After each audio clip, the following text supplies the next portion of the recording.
Hi everyone, I'm Professor Pride, and today is actually my birthday, July 3rd. So it's the one day of year my crew lets me break the fourth wall and show you the part of my job that I love the absolute most. Normally, you get to see the show from this angle, from this camera, but a lot of you don't know what is that camera and how does our company operate behind the scenes. So to do that, you might notice there's a GoPro in my hand. We're gonna do it with a GoPro. So this is the behind the scenes of Powered by Rainbows.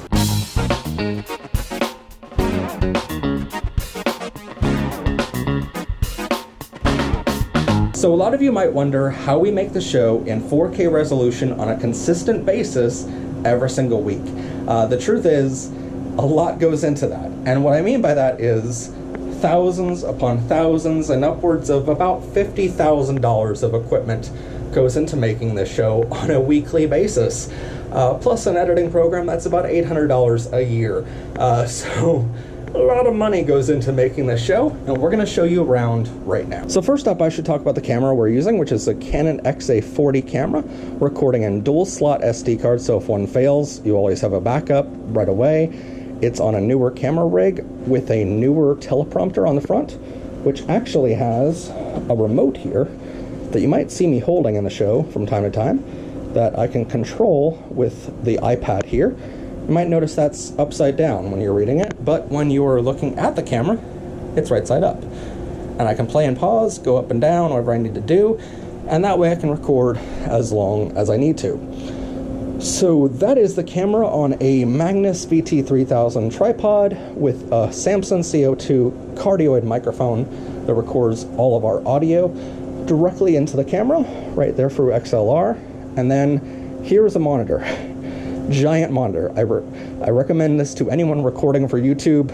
Have a giant monitor for yourself so you can see everything that's happening. And whenever you're in front of the camera, like, hi. I can actually see myself.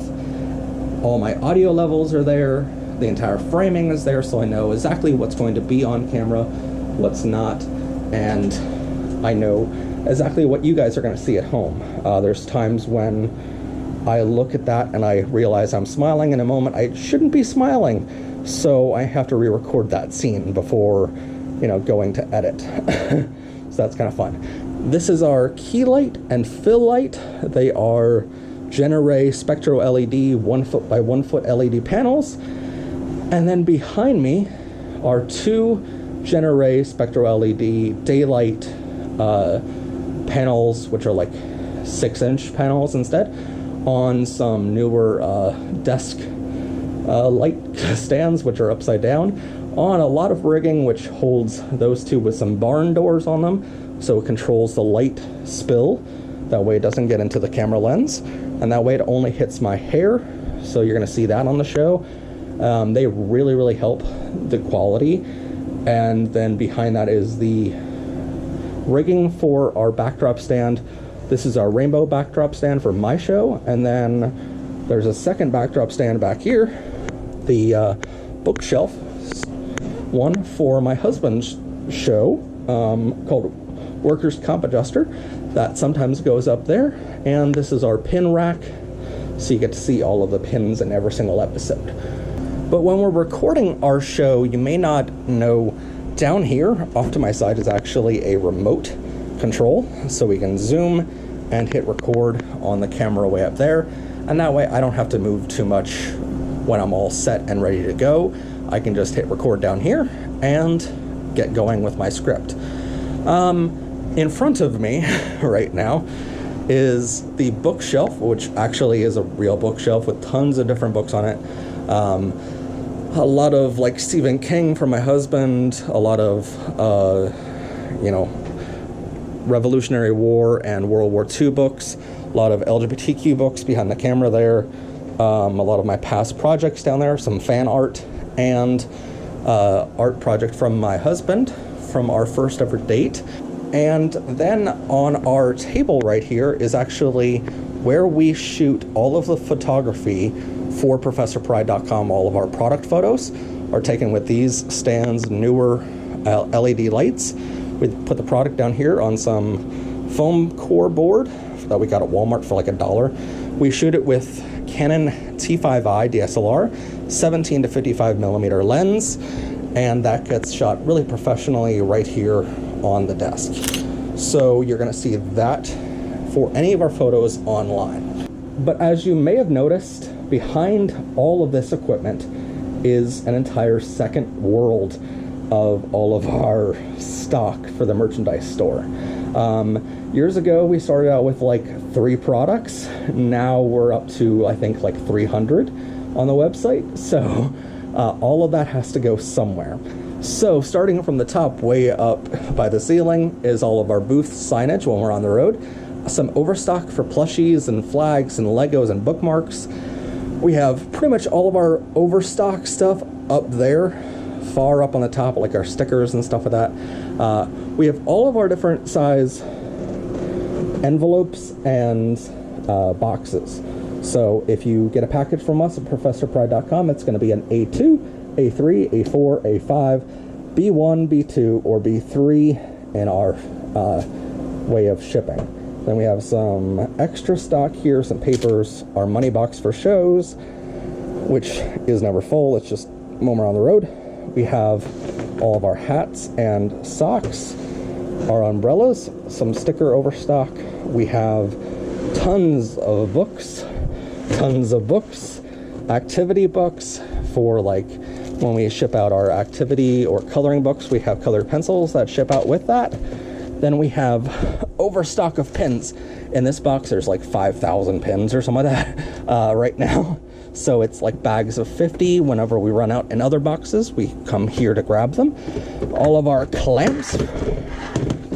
Oh God. A lot of clamps from when we're on the road. We have mugs and some more books. In our secondary section right here, we have a bubble wrap dispenser that just makes it easier for when we're packing orders. We have the 100K subscriber plaque from YouTube, which is amazing, so thank you so much for that. We have Lesbians Eat What mugs that were defective, so we decided to make them just random things around the office. Wristbands, we have all of our stuff for packing orders, like every pin nowadays goes out with rubber backing, so we have thousands of those ready to go. Our Pride Store pin backing cards, thank you cards, all that kind of stuff goes in there. And then our overstock for pins. We have 73 pins nowadays, so we kind of outgrew this a little bit, but right now there's just overstock in all of those. So if we need more pins, we can just go in there, grab more, and pack an order. Over here is our stock of pretty much everything else. We have 70 pins, we have tons of keychains and necklaces and stickers, and we have 7 different designs of fans, so you can go in here and grab a fan to ship it out, and all of it's organized and ready to go. So then we have signs up there and magnets, which make it really organized. Down here is all of our orders get weighted through that little machine, and we can know how much it weighs to go out through Postal Service. We have overstock of all of our keychains and some overstock of our wristbands. Down there is stuff from my husband and I, and then we have shadow boxes in that box right there, so we can store them while we're on the road.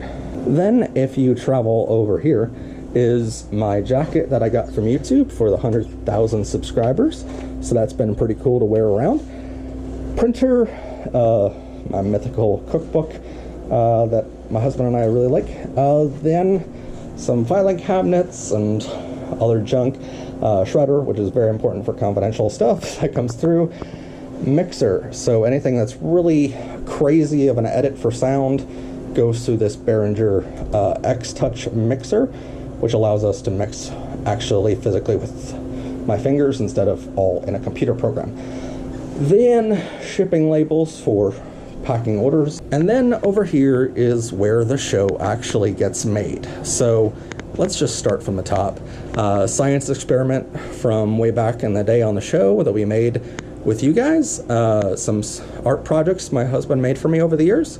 Hard drives where all of the footage for the show gets stored. Then an award. We had an award show years ago, Queer as Something, from one of my producers.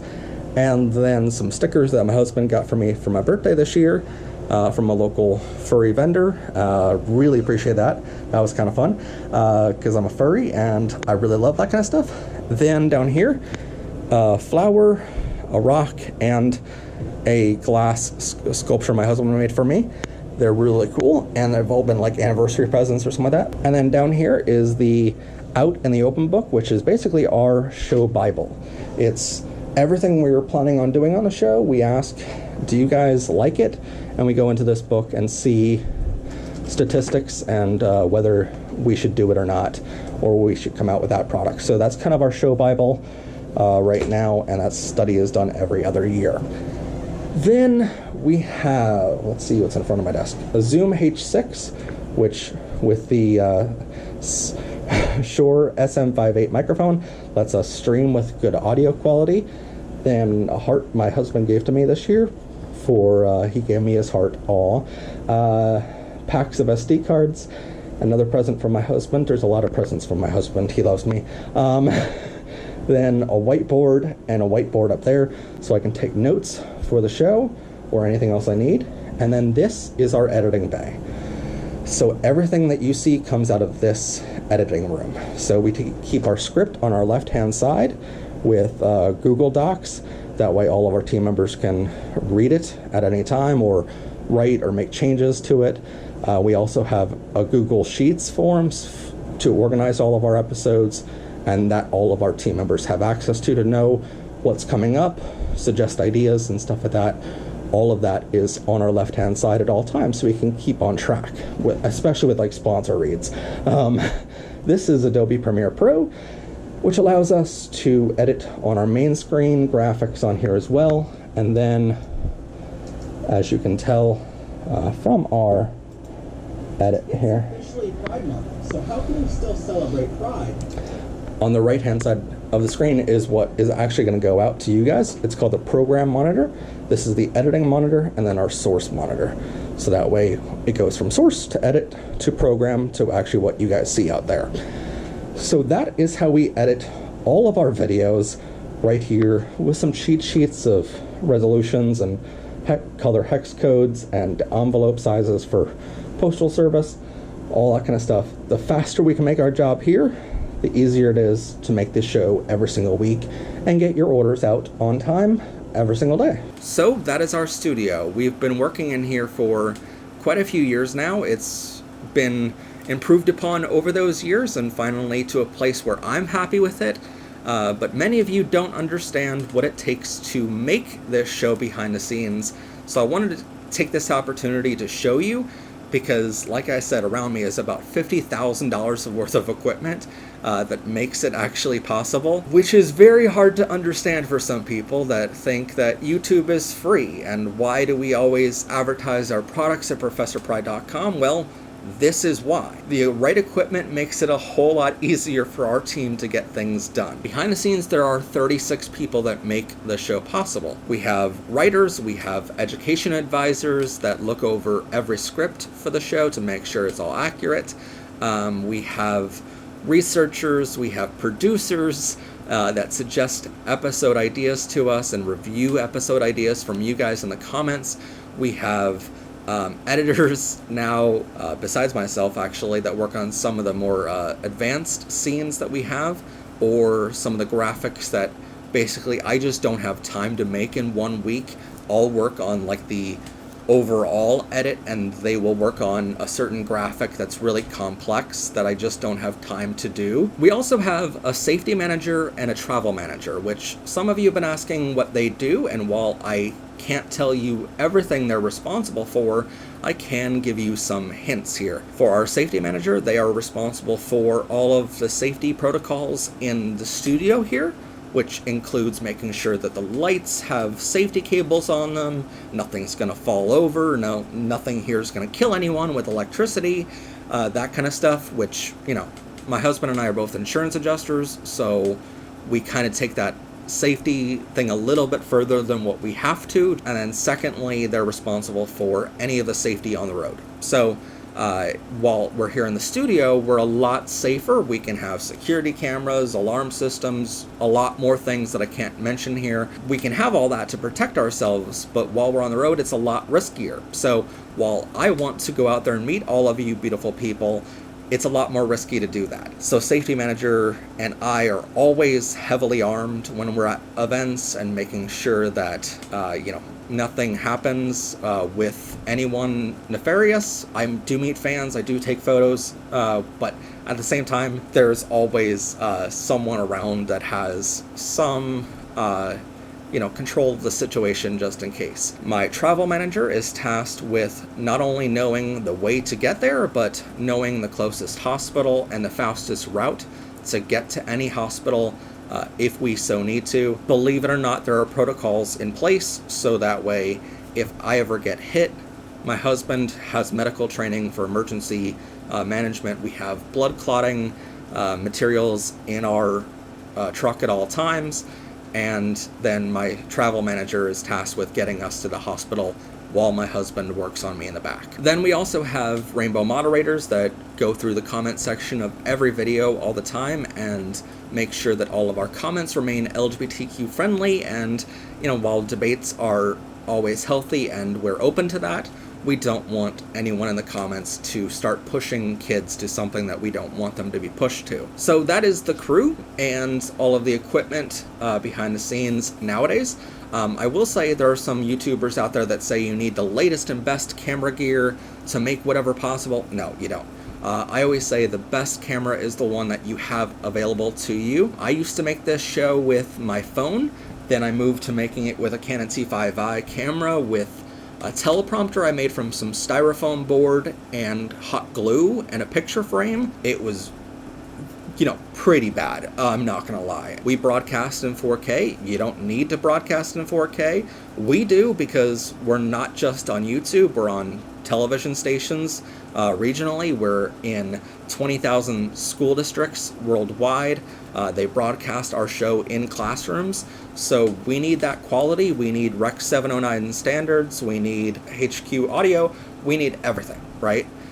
Because of what application we're doing. While I can't give away any specific numbers, I will say for all of the equipment here in the studio, yes, it has a hefty price tag, but we probably spent many times that on security equipment outside of the studio to make sure the studio and our stuff on the road is all as safe as possible. We can't make it 100% safe where, nothing can ever go wrong, but basically all of that money gets spent on safety protocols and equipment to make sure that if something happens, we're giving ourselves the best odds of getting out of there alive. At the end of my day, after all of the show is made, I get to, walk out that door and go cuddle with my husband and enjoy our night watching TV or playing video games or whatever we do. That is what makes all of it worth it to me. This is my job. And yes, it is way crazier than most people would ever want. It's a very hectic schedule trying to get videos out every week, and it's very crazy to even remotely try to do this. It's underappreciated because people think YouTubers are just making videos in their basement. It's not sitting in front of a webcam just reacting to things and saying I don't know a million times. It's very hard to do this show with the amount of research we do, with the amount of effort that we have to put in, but I hope it comes across. So that's the behind the scenes. It's why I do this show every week, is for you guys out there, because I know that how hard it is to come out of the closet. I want to make that as easy as possible for other people, and I do it so that way I get to go enjoy time with my husband and spend the best years of my life with him. I'm incredibly lucky for that, and I never, hear the end of how lucky I am, but I never forget that. I hope you enjoyed this little sneak peek and look behind the curtain. Hopefully see you back here in a couple weeks when we come back on the air. I hope you enjoyed Pride Month, and we will see you next time. Bye for now.